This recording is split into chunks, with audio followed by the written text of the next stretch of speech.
Hello, I'm Ray. Welcome to another podcast episode. This one about books, not all about books because I'll probably ramble off onto other stories and tangents and whatever. But a little bit about books. It's a peg to hang it on, isn't it? A hook to hang it on. What was I going to say? Weather today. Where's my piece of paper. Millibars, 1032, 93% humidity. It's 3 degrees centigrade, which is 37 Fahrenheit.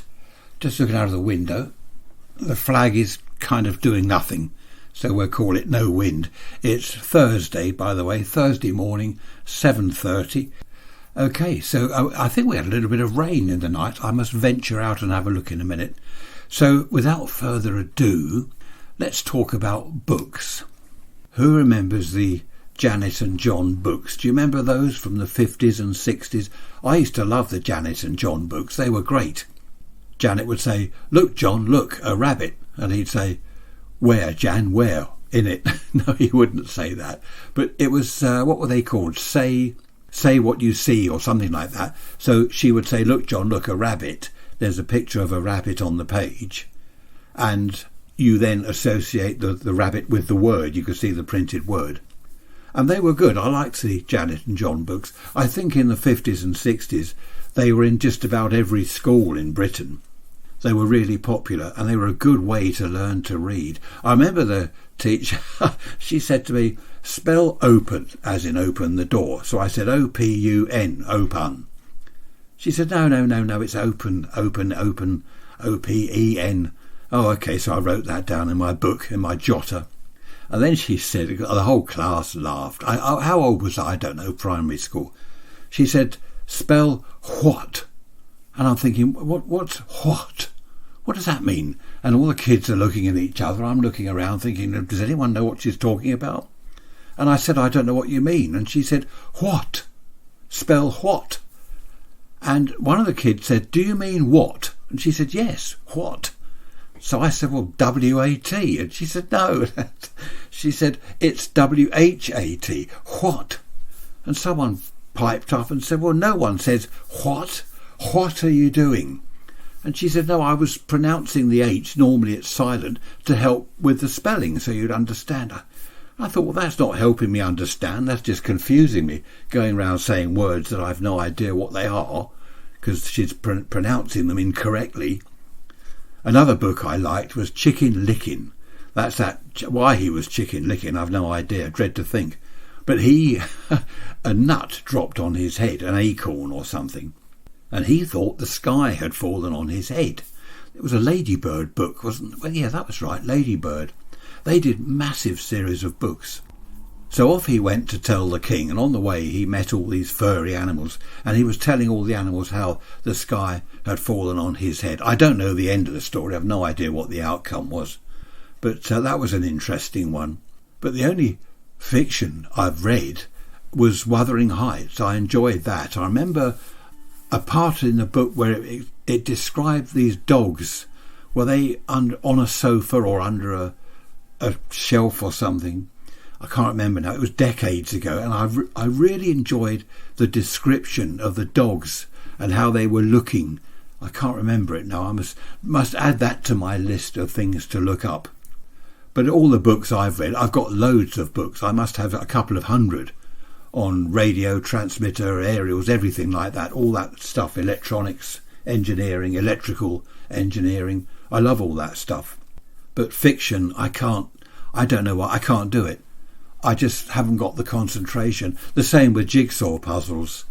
My mother and Trisha's mother, they both love jigsaw puzzles. And are they 1,000-piece puzzles? I was round mother-in-law's the other day. Huge puzzle on the dining room table. And she said, "I'm having a job with the sky on this one because it's all blue." And I looked at it, I can't do that. I couldn't sit there and do that. They spend hours doing these puzzles. I don't know. It's each to their own. Each to their own. That's all I can say. I just wouldn't have the patience or the concentration. But there we are. As I say, we're all different. I think I mentioned recently encyclopedias. Was that last week or the week before? The World of the Children encyclopedias. They were good, they were interesting, but again, not fiction. I have tried to read fiction. I was going to say fictitious books, but no, the book isn't fictitious, is it? Because it wouldn't exist. You can't read a book that... Anyway, sorry, rambling on again. So I have tried to read some books, and I'll get to the first paragraph, I'll read that, try with the second paragraph. No, I can't. That's boring. Can't read that. I might get as far as the end of the first page, never the first chapter, never. And I just find them, and not boring. I don't know. I can't relate. I don't know how to put it really. Books aren't for me. I think that's all I can say on that subject. But I know a lot of people, my mother, well, both our mums, round the corner from us, we've got what we call the book box. Basically, it's a big plastic box outside someone's house by their front gate, and it's full of paperbacks, all fiction. And what you do, you take a couple, you read them, then you put them back, take a couple more, and we often top it up with books that we found wherever. We'll chuck them in the book box for other people to look at, and they do rotate. It's not the same old books all the time. So what we do every Saturday morning on the way to my mother's place, where we go and have a coffee and do a bit of housework for her. Do you like the way I say we do a bit of housework? Tricia does a bit of housework for her. We pick up 2 or 3 books. So she'll read those during the week. Then we will take those back and find 2 or 3 more books. Same with Tricia's mum. We get her books from there, and so it goes on. They love them. They will sit there for hour after hour reading books. I can't do that. I remember when I went to the secondary modern school, what was I, 11 or 12, there was a big library in the school, and we were encouraged to go to the library in our break and take out some books to read. I couldn't do that, but I did take out one, The Boy Electrician. And I've got that book even today. I had bought my own copy, or I had a copy given to me for Christmas, The Boy Electrician. And I don't know where it went. But I've now bought another copy, but I think the copy I bought is American. Anyway, that's all by the by. It was a fantastic book. It talked all about magnets, electricity, magnetism, motors, generators, batteries, telephones, how they worked. Fantastic book for someone like me. And we had to do a project on, it was that I hated. We had to, in our summer holiday, which is meant to be for going over to the woods, isn't it? A summer holiday. It's not meant to be for doing some project in your bedroom at home while the sun's shining and other kids are over the woods by the pond getting tadpoles and sticklebacks and whatever they get. So I'm stuck at home doing this blasted project. So all I did was I copied a load out of The Boy Electrician, scribbled it on paper, because I could never do joined up writing, and I still can't. If I write anything, I do it in block capital letters. I can't do this joined up stuff. Well, I can, but it's illegible. No one can read it, neither can I. So there's no point in me even trying to do that. I should say there's no point in my even trying to do that before we get the grammar police onto me. So, yeah, I did this project, and I sort of got some low marks for it because it was boring. And it was all copied. I think they realised that. But that's not what school summer holidays are for. Sitting in your bedroom, writing and studying. No, they're for going over to the woods and having fun. And learning over in the woods, as I said the other week. Learning about the birds, the trees, the insects, all that interesting stuff. Not sitting there writing a boring project for some boring teacher. Oh dear, what was that word? Ichiku Park, the lyrics. About going to school. Why go to learn the words of fools? Our teachers weren't fools, I shouldn't say that. They certainly weren't interested in teaching us, though. So I think they just had their own agenda. They just sit there smoking and open your books at page 36, write an essay on that, and they'd sit there having a fag. That's just the sort of job I should have done, really. I'd have enjoyed that. Right, sit down, you lot, shut up, open your books at page 49 and write me a story all about it. That would have been a nice, lazy job. How are you getting on with the audio? I've changed 1 or 2 things audio-wise on the recording. I've noticed 1 or 2 clicks popping up. I don't know what they're doing, but I'll sort that out eventually. Hopefully it's It's comfortable to listen to, not too harsh on the ears, not too piercing. Happy days. So what else was I going to go on about with books? Yes, the encyclopedias, they were fantastic. We did at school, I remember the English teacher, this was when I was perhaps 13, she said, OK, we're going to do The Merchant of Venice. Now, Shakespeare is brilliant, apparently. It's not for me, but apparently he is or was brilliant. His work is brilliant, but I can't understand that. It's not me. And we had to do this Merchant of Venice.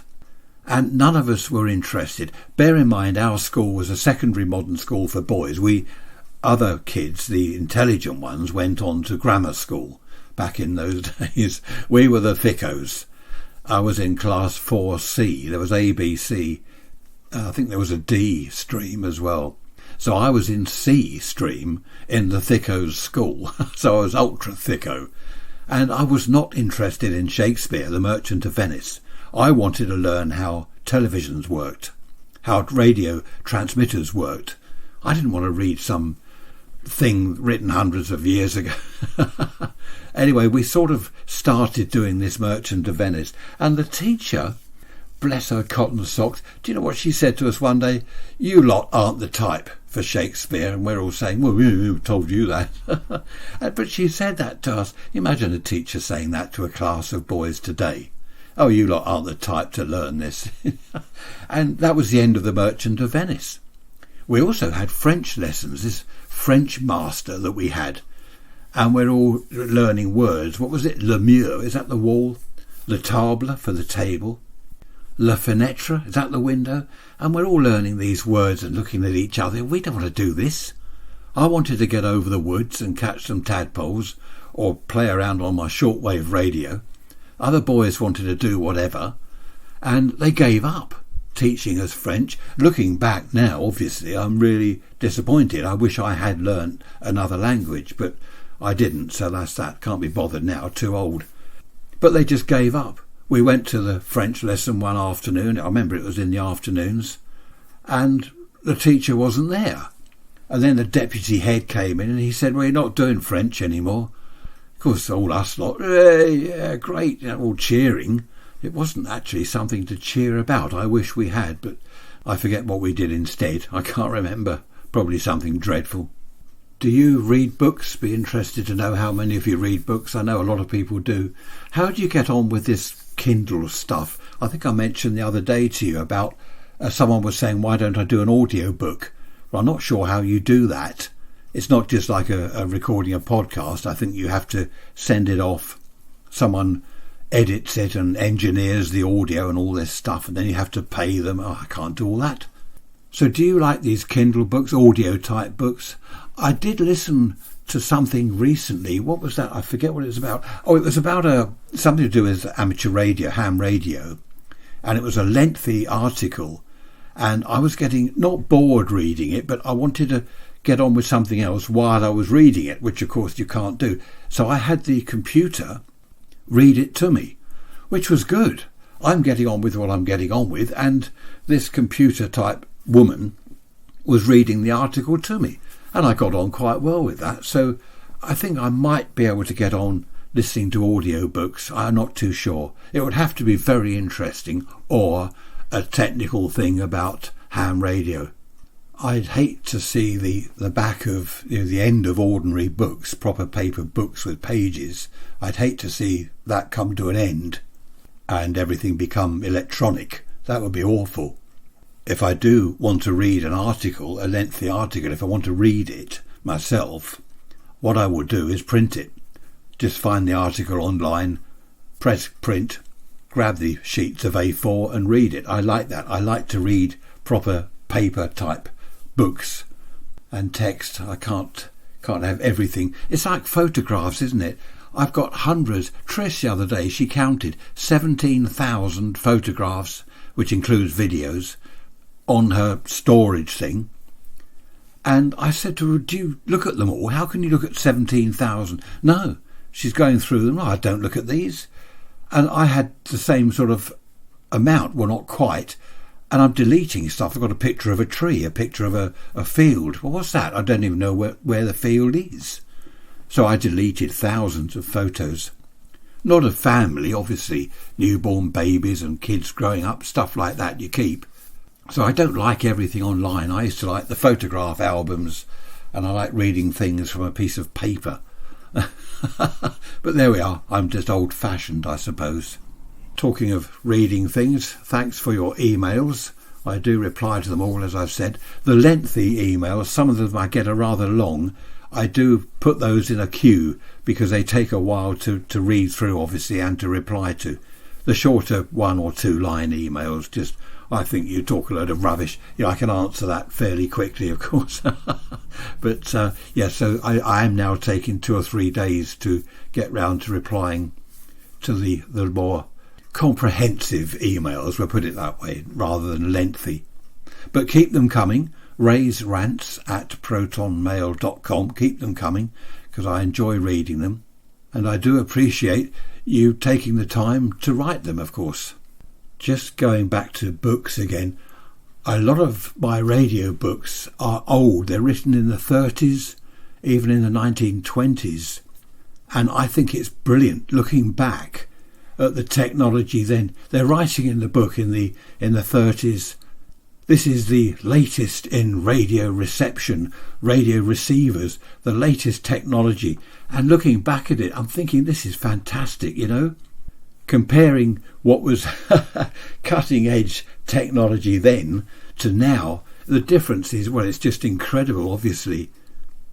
So I really do like reading about radio, telephones, anything like that. Television, when that started to come in the 50s. Of course, I worked on TVs in the radio and TV workshop in the 1960s when I left school, became an apprentice radio and television engineer. That was great. I loved it. But the old books, though, they are amazing. You look back before the 1920s, go back even further. Somewhere I've got some very old books, and they're talking about lighting, electricity in the home when it's first introduced, and all the different types of lighting, and it's just fantastic reading about it all. I love that. And engines, of course. I like reading about engines. My Lister petrol engine and my stationary engine I'm always banging on about. That was made in 1938. And when you look at that, the engineering, the way it's made, the way it's designed, it's brilliant. We had some very, very clever people back then. Well, obviously, and back into the 1800s as well, when things like electricity was discovered, and telephones, Morse code, then telephones. You could actually speak to each other through a piece of wire. That must have been amazing. And then, of course, with no wire, wireless. You're talking to each other through the air, hundreds of miles away, thousands of miles away. Anyway, that's another subject for another time. Another thing I'm always banging on about, have you noticed the evenings are getting lighter, those of you in Britain? Do you change the clocks in America? You do, don't you? I don't think, about Australia, down the southern hemisphere, do you change your clocks then to suit the time of year? I don't think you do. I'm sure you do in America. You'll have to let me know. Ours change, where are they? Spring forward and fall back, so end of March they will go forward to British summertime. That's it, BST. At the moment we're on universal clock time. Is it universal time clock, isn't it? UTC. I've always known it as GMT, Greenwich Mean Time. But no, they have to change that. On the radio they call it Zulu. Quite often they'll say 1700 Zulu, which means GMT. I don't know why it's Zulu. But there we are. That's progress for you, or whatever. I do have 2 clocks in here, one on GMT and then one on British summertime when it arrives, because on the radio, on shortwave radio, all the radio stations, they do their timing, their schedules in GMT or UTC. So I've got 2 clocks, which is confusing. When Trish walks in, she'll say, well, what is the time? Is it 10:30 or 11:30? I don't know. Depends where you are. Well, here I am back on the beach. The tide's in, just about high tide now. It's very windy. It's about 5 degrees today, but it feels a lot colder because there's a wind. Trish is over there looking for mermaids' purses. As you know, I'm always banging on about how I prefer the countryside to the beach. Here's Trish, let's see what she's found. Those cat sharp ones, the little yellowy ones. There's a load over there, look. Oh, good. A lot of birds around. Saw 2 jays in our garden this morning, which was rather nice, a pair of jays. And down here I've seen magpies, seagulls. There was a blackbird. That was a mistake. I think going to the beach was a mistake. It was so windy. Most of that recording, 90% of it, I've just had to delete. It was so cold as well. A lot warmer than yesterday. Well, 5 or 6 degrees warmer. But that wind was icy. Anyway, we got some more cuttlefish and some mermaids' purses and a piece of seaweed to hang up outside under the patio roof to use as a weather forecast. Who remembers their grandma or granny or whatever hanging up a piece of seaweed outside and they'd have a look at it? Oh, it's going to rain today. No, it's going to be dry today. And it worked. I wonder whether it's better than our radio or TV weather forecasts that we keep hearing that are wrong. They seem to be wrong anyway. I've just heard on the news that the electricity companies, or some of them, are going to pay people to not use electricity for an hour or two on certain days or I don't know what they're talking about. So how about that? Can you imagine someone in the 50s and 60s saying, the electricity company are going to pay you if you switch off everything in your house, everything electric? I mean, what is going on? I can't keep up with all this nonsense, honestly. It's between, what was it they said on the telly earlier, between 4:30 and 6 p.m, I think, on Tuesday, which I don't know when Tuesday is. They will pay you, the consumer, for not using electricity. I don't know what is going on. Newspapers, I was talking about books earlier. Newspapers are in decline, aren't they? I like proper paper text, if you know what I mean, books and newspapers and that. Not that I've ever bought a newspaper, but things I think will end up all online. I know newspaper businesses are in trouble, or having difficulties, perhaps not in trouble. They are finding their sales dropping off. Who these days will go round to the local shop and buy a newspaper? I had a paper round when I was a kid, and it was 7 days a week. The Sunday papers, Saturday, all through the week before school. I have seen 1 or 2 paper boys, paper girls. Are you allowed to say that? Paper people. There we are. Paper youngsters. Paper youngster delivery people. Is that right? Goodness me. Paper girls and paper boys, that's what they are. They go around on their bikes with their big sack full of newspapers. I have seen 1 or 2, but nothing like there used to be. So all the news is online. I mean, who's going to buy a paper? You've got all your news online. You've got 24-hour TV stations, which are solid news. Well, they say they're solid news. I think 3/4 of the time of that 24 hours is taken up with adverts, especially adverts for mattresses. Have you seen that? Is it Dolmio mattress advert? It goes on and on. Oh, don't get me on to adverts. We'll forget that. Anyway, yes, so paid not to use electricity. Newspapers are fading out. Oh, Ian. Hello, Ian. Ian said all this stuff that you used to do going over the woods, which you mention in almost every episode. I suppose I do. Sorry, Ian. Sorry for being repetitive. He says, what happened when you got a bit older? Did you still go over the woods with the girls? Now, yeah, what Ian goes on to say is that there were a crowd of us. We'd go over with the girls. There's boys and girls. We'd all go to the woods. Later on, as we got older, yes, Ian, things did change. We still went to the woods, but the boys were looking at the girls and the girls were looking at the boys in a different light. Yes, that did happen, obviously, as we got to our teens and then further into our teens. I still went to the woods. I was going over to the woods throughout my whole teens, my 20s, because I loved it.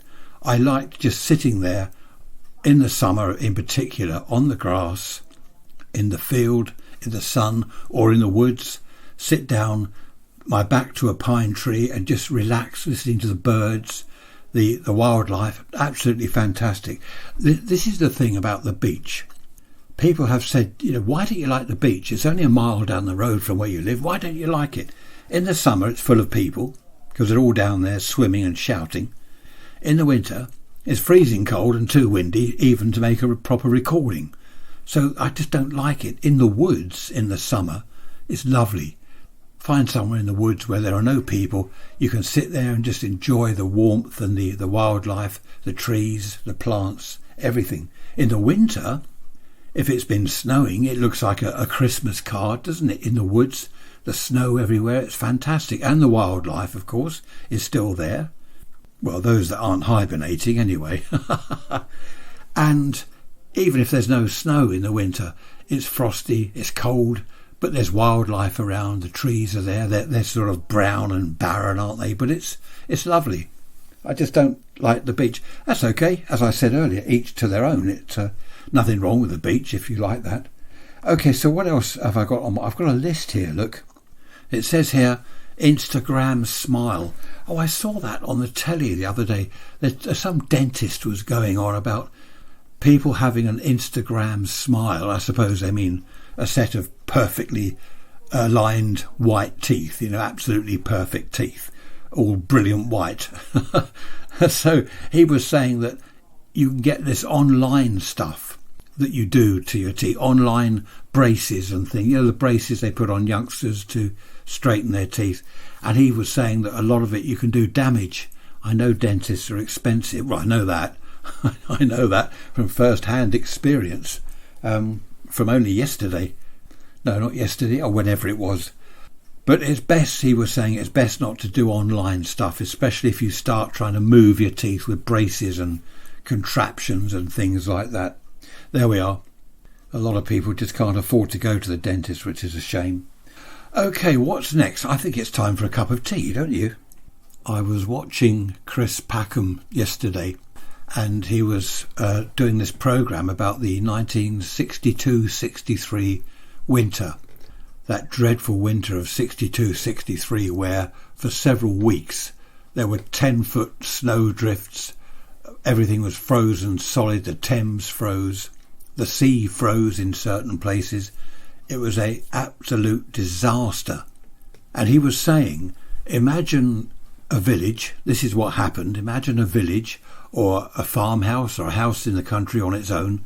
You lose electricity, the lines are down. Okay, you then lose the telephone, the lines are down again.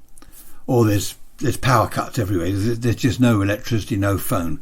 You didn't have mobile phones back then, of course. What do? You can't contact, you can't communicate with the outside world at all. If you're in a farmhouse and your nearest neighbour's, say, half a mile away, what do? And it just made me think about my radio hobby. I can use all my equipment and run it from a battery. I've got a big battery here that will run everything, only obviously for a limited amount of time. But I can talk to people all over the world, as well as locally, of course, and all around the UK. So what did they do back then? It must have been an absolute disaster, because they had no central heating.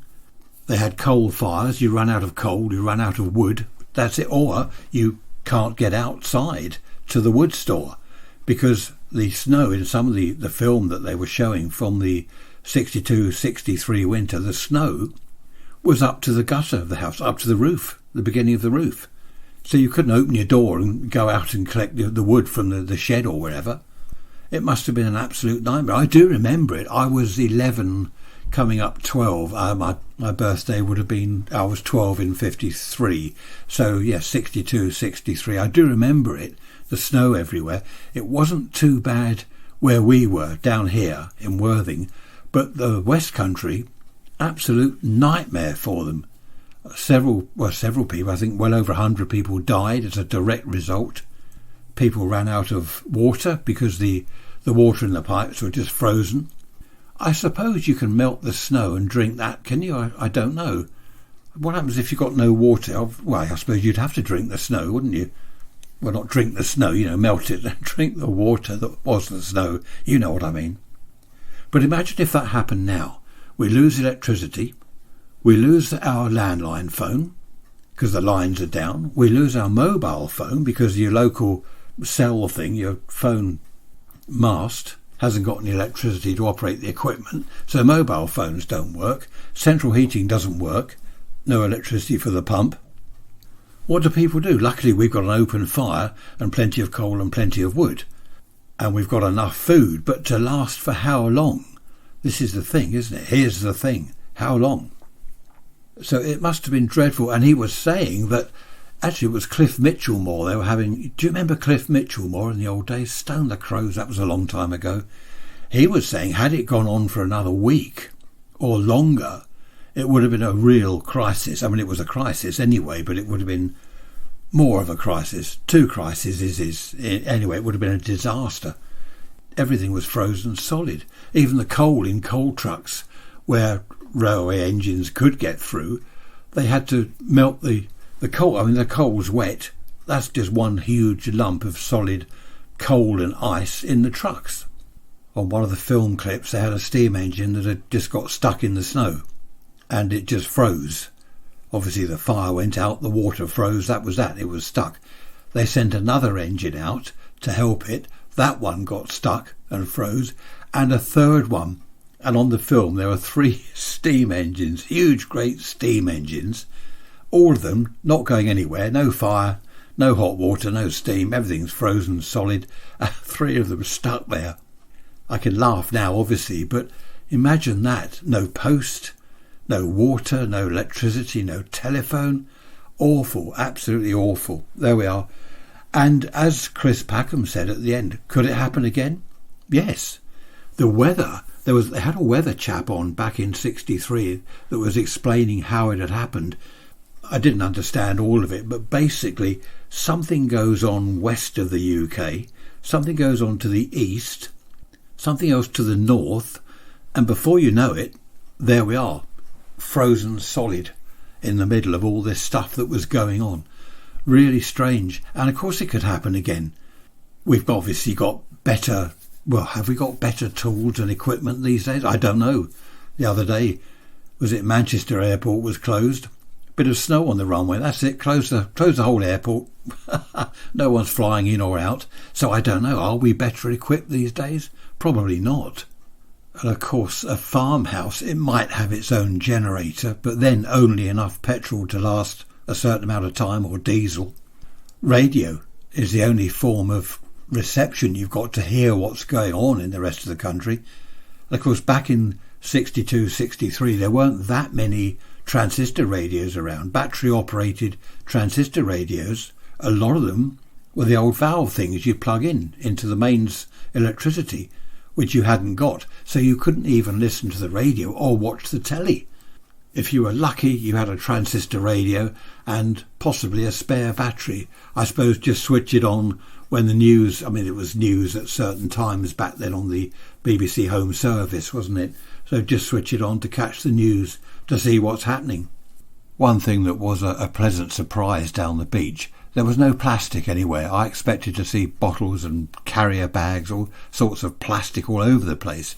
In fact, on the way there, I said to Trish, let's take a sack. We really ought to take a black sack to collect some plastic. There wasn't any. Of course, in the old days, do you remember the tar on the beach? Like bitumen, soft tar.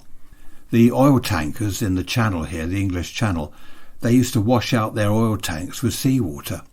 And of course, it would all wash up on the beach. I remember seeing dead birds covered in oil on the beach. It was dreadful. That was eventually banned. It was made illegal, so that cleaned that up. But wherever you went to the beach when I was a child, wherever we went, I remember my grandmother, my parents, be careful where you sit. Don't sit there, look, mind that oil there. We had to find a spot that was free of oil. Dreadful, really. Brent, nice to hear from you. You mentioned cigarette cards. You don't know what they are, as you live in America. Are cigarette cards, or fag cards, as we used to call them, are they unique to Britain? I don't know. They are small cards. I'm trying to find photos so I can put them on the web page. Oh, that reminds me. The web page, Brent said, have I got a website? I have, and there's one page which is for the podcast. It's, if you type in, obviously the www. Type in radio-workshop.co.uk/podcasts. Okay, so it's radio-workshop. The hyphen is the little minus sign between the words. You know that, not the underscore. radio-workshop.co.uk/podcasts. And I'm going to put some pictures there. I've already put a picture of a mermaid's purse, so you can go and have a look at that. And I'm trying to find pictures of cigarette cards. I can't find any. Well, not copyright free anyway. I can't steal other people's photos. I'll get into trouble. So yes, have a look at the web page. What I'm going to do in future is anything I'm talking about that people might not know what they are, I shall put that on the web page. So that might be interesting. There again, it might not. You might think, I can't be bothered to go there and have a look. Brent also said that he's in Mexico at the moment. He lives in America. He's in Mexico, and he saw some kids in the street brushing the dirt away, making a little flat area, and they were playing marbles. How about that? Marbles being played in Mexico. Isn't that brilliant? I suppose children here still play marbles. I don't know. I'll have to make some inquiries. How can I inquire? I don't know. I'll have to ask family and friends that have got children, do they play marbles? Just going back to the cigarette cards for a minute, what they are, Brent, or what they were little cards about, 1 inch by 2 inches, little cards, and you collect them. For example, there were footballers, famous footballers. You get a picture of each chap on the cards, and there might be a set of 30 or 40. You collect them all. They came in cigarette packets, so you'd have to get your mum and dad to smoke a lot. Oh, email, here we go. It's all happening already. And you'd collect these cards and you could buy a little album to stick them in. Brook Bond Tea. Do you remember, was it PG Tips, Brook Bond Tea?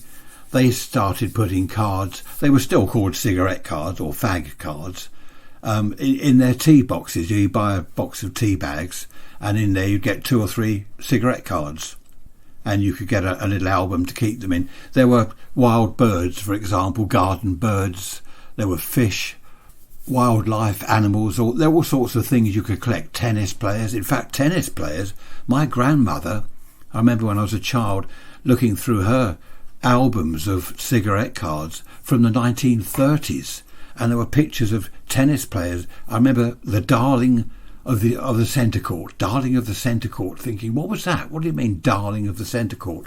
I don't know what happened to them, which is a great shame, actually, because they'd probably be worth a few, I don't know how much they'd be worth, a few quid, I suppose. But it would be nice not to sell them, but to have them to look through. They were from the 30s. Of course, later on, there were cigarette coupons, weren't there? You could collect these coupons, and if you got, say, 3,000 coupons, you look in the catalogue, and oh look, I can have an electric drill for 3,000 coupons. I mean, the fact that the cigarettes almost killed you, or did kill you, when you're trying to get the drill, you might as well give up the cigarettes and go and buy a drill. But I remember collecting coupons many years ago when I smoked. I don't think I ever sent them off because I never had enough for anything. Just going back to books again, the Ladybird books were fantastic. There were the I Spy books. Do you remember the I Spy books? They were for kids. You're driving along in the back of your parents' car and you're off into the country somewhere, and you'd have something like I Spy, I don't know, farm animals. So you'd see sheep in a field and you'd tick them off, and cows, you might see goats or something, and you'd tick them off. The only thing I found with the I Spy books, I could never find anything. I'm sitting in the back of the car where we're bombing along, going on a holiday or wherever we're going to, and I'm sitting there with my pen and my I Spy book. I can't see anything, nothing at all in the book. Then there were the jokes, weren't there? What was it? Mini Skirts by Seymour Legg. Do you remember those jokes? Mini Skirts by Seymour Legg. Yes, you get that. There were lots of silly jokes like that. Then there were the other books. Was it Biff and Chip? They were way after my time. I think they were more in the 70s and 80s.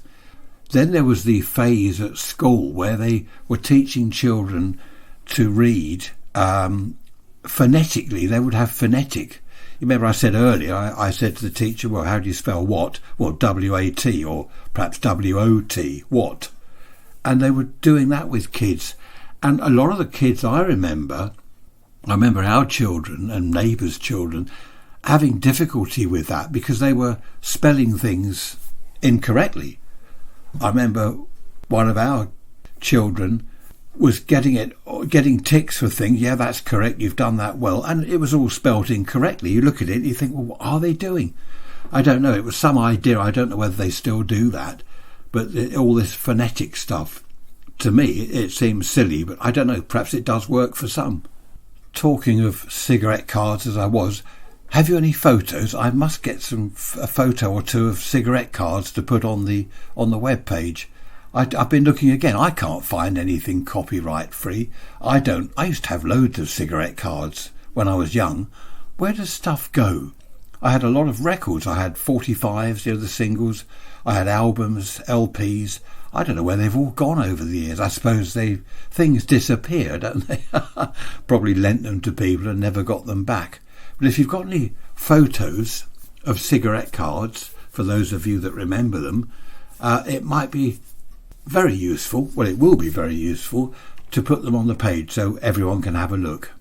We've just weighed the tortoise. He's still hibernating. He's 605 grams, which is what he was a few weeks ago. Was it 3 weeks ago? His weight is going down slowly, which it will, because he's not eating anything. Obviously, he's hibernating, but his body will use up his kind of fat reserves, so he's okay. We're going to wake him up. We're going to read into this. Every year we do it, but every year we read up on it just to make sure that we're doing it properly. Obviously, you can't bring him from 5 degrees instantly up to sort of 20 degrees. That wouldn't do him any good, so slowly increase the temperature. And I've got to organise his place outside. His house is in the big shed with a hatch where he can go outside down a little ramp. I've got to organise his outside area, get all that ready for him, organise his heat lamp, redo all that for him, so when he wakes up he can start mooching around in the garden. Hopefully the sun will be out. We're going to wake him up, I think, about the middle of February. Anyway, that's that. His name's Gary. I think I've mentioned that before. After the advert, do you remember that advert where the people are in the garden and it's springtime and they're sorting out the garden and Gary comes flying out of somewhere, the shed, and flying out of the garden. They say, oh, look, here comes Gary. So we called him Gary.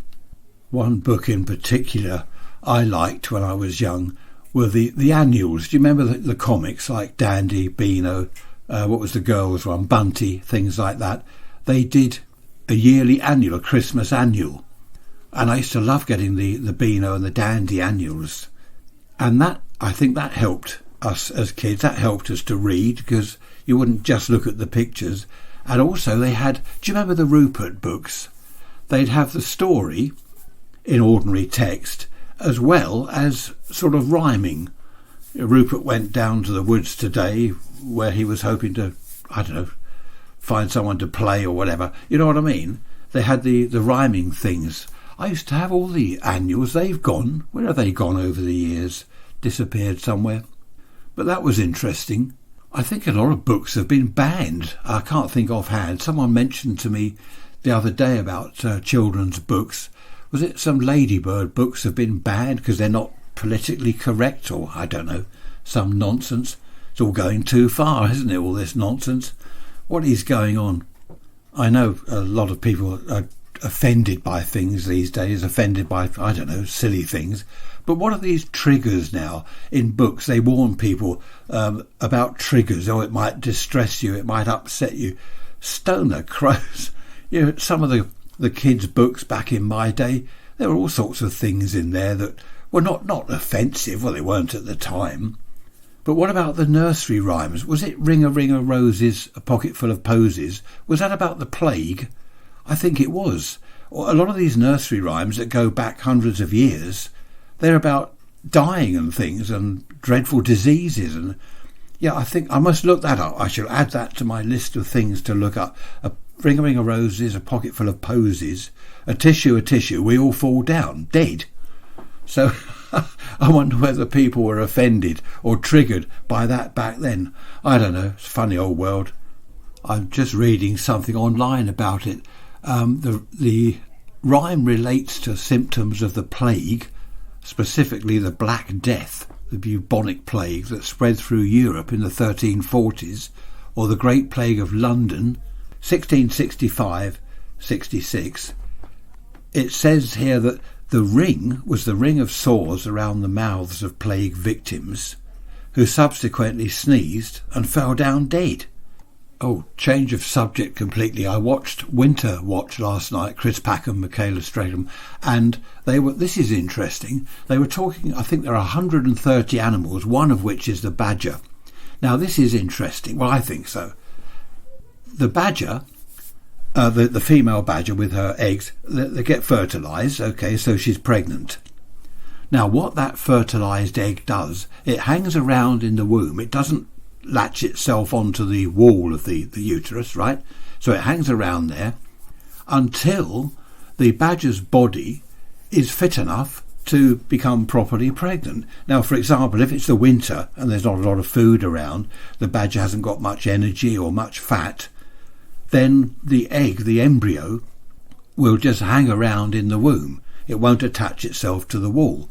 And this can go on for months until something in the body decides, I don't know, perhaps the embryo thinks, oh right, looks like my mum's pretty healthy now, and it attaches itself to the uterine wall, is that the thing, and the pregnancy carries on. But isn't that interesting? Imagine if humans were like that. You've got your fertilised egg, little embryo, and nothing happens until you're fit. I don't know. I better not say any more about that, had I? But isn't that interesting? That with badgers, stoats, I think they said there are 130 animals that have this, I forget what it's called, the term for it, but I just thought that was an interesting thing to mention to you. Nature is amazing, isn't it? I love these nature programmes all about wildlife and, well, not only wildlife, plants, trees, the things they do. Quite fantastic. And Mother Nature, of course, they were talking about floods. Oh, here's a strange thing. People build houses on floodplains, don't they? I mean, what a daft thing to do. Then, years later, oh, all the houses have flooded. I wonder why. Well, it's a floodplain, that's why. Duh. It's not rocket science. And they were saying, again, this was Chris Packham, was it? I think they were saying on there that there was an area of bogland that was like a sponge. This is somewhere, it's in the UK, I forget where, and this huge area of land is like a sponge. It soaks up the water. So what people did, this is many years ago, they dug a load of ditches to drain the water, which it did. That land was then suitable to graze cattle and sheep because it was no longer a huge wet sponge. So what happened? All the water ended up in this river that flooded down in a huge torrent down the valleyway, the valley into the village, washed everything into the sea, houses, everything, washed the whole lot out to sea. Why? Because they'd gone and drained this huge bog area, this big water soaking up type sponge. I think that was, I think they did that about 100 years ago. They didn't realise what they were doing. They are now filling in these ditches and making the land back into a proper bog, which, a sponge, I suppose, as they put it. That's the best way to explain, isn't it? A massive sponge to soak up all the water. But it does make me laugh, though. Well, not laugh, it's make despair, really. Oh, look, all the houses are flooded. Yeah, well, it's a floodplain. I nearly said something then. I must be careful not to swear. Oh, and did I mention yucca plant, your joke? I did, didn't I? My little yucca plant. The joke, I can't mention it on here, but it's a fantastic joke. Anyway, moving on swiftly. I've just remembered there's something dreadful happening later this month. We're going to Bognor, one of these Butlins music weekends. Oh, I hate it. We're going with, well, it's Trish and myself, her sister, and her husband, and a couple of other friends who, oh dear, I don't like it. I've a good mind to take my little portable recorder and put that on a podcast so you know at first hand what I have to endure, the noise I have to endure. They call it music. Oh, I suppose it is music, but I hate the whole thing. I would rather sit in the woods. Oh, that reminds me. I'm getting rather remiss in my old age. Karen, hello Karen, email. You're always on about wanting to live in the woods. Why don't you? I don't know where her email is now. It's somewhere floating around the desk here amongst all this paperwork. But yeah, Karen, I would like to live in the woods. Oh yeah, she mentioned off-grid, to go off-grid. I don't want to go off-grid because you've got no water supply, no gas, no electricity, no proper sewerage system. You've got nothing off-grid. I don't want to do that. I wouldn't mind living, when I say living in the middle of the woods, I don't mean where my nearest neighbour is 100 miles away. Well, actually, that would be rather nice. I would like a local pub, perhaps a mile away to the local pub, and a little shop, because you find that supermarkets, they do these deliveries. They wouldn't come out to me in the woods, would they? They'd say, I'm not doing that, not driving out there, especially in the winter, 6 foot of snow. You'd have to have your own decent-sized freezer, massive chest freezer to keep food. You don't go shopping every other day. Go shopping perhaps once a month and then fill up your huge chest freezer or have 2 or 3 of them. That's a lot of electricity, isn't it? Anyway, that's the thing, Karen. It's just not so much becoming a total recluse, which would be lovely, but just somewhere, well, even outskirts of a village or the outskirts of the town where I am. There are places only, a mile or 2 away from here that are in the country, on the outskirts of town. That's the sort of thing I mean, not all this off-grid stuff. I'm too old for that. I think if anyone's going to do that, I admire them for doing that. Great, if that's what they enjoy, fantastic. But I think you've got to be kind of half my age to do that. It's no good getting old. Oh, my back hurts, my knee hurts, oh, my shoulder hurts, I can't chop up the wood. That would be a disaster, wouldn't it? But anyway, thank you for that, Karen. Thanks for your email. Anyone else want to email me? Don't forget, send me photos of cigarette cards, if you've got any, and anything else from the old days. That would be good, that I could put on the website page. You remember what that was, don't you? You've forgotten, or did you write it down? It's radio-workshop.co.uk/podcasts. Not podcast, podcasts, as in plural. Okay, no apostrophe in podcasts. I won't get on to that rant again. But anyway, yes, so living in the woods, very nice. If you can afford it for a start. You'd need a car, you've got to be able to drive. No good, in 10 years' time, I probably won't be driving, will I? 80 something? Oh, I don't know, I might. There will come a time when I no longer drive. There again, Trish can drive, can't she? Yeah, she can drive 20 miles from our log cabin in the woods to the shops.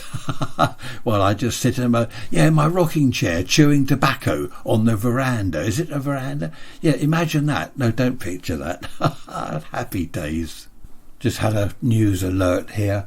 JD Wetherspoons, their pubs. You probably won't know them if you're out of the UK, but they've quite a big pub chain. 39 pubs are up for sale. So that's not good. A list here: Barnsley, Bexley Heath, Bournemouth, Crediton in Devon, Derby, loads in London, any near us. Oh, Hove, that's down the road from us. Mansfield. All these pubs closing. It's because people can't afford to go there. The price of a pint of beer these days, it's horrendous. Luckily, as you know, we go up to our local club. That's not too bad because the beer is a lot cheaper. All the drinks are a lot cheaper. But all these pubs that are closing, it's such a shame. And a lot of the pubs now, the traditional pubs, well, they're not anymore. They're just restaurants. They all cater for food. That's their main source of income, isn't it? Their main profit from the food. But there we are, 39 Wetherspoons pubs closing. What a shame. Right, I think that's enough for now. We're heading for the hour. So look after yourselves. Keep warm if you're in the northern hemisphere, especially if you're in Britain. It's freezing here. No, actually, it's not too bad today. I think it's about 5 degrees. So look after yourselves, and I will see you on, next Wednesday. Bye-bye for now.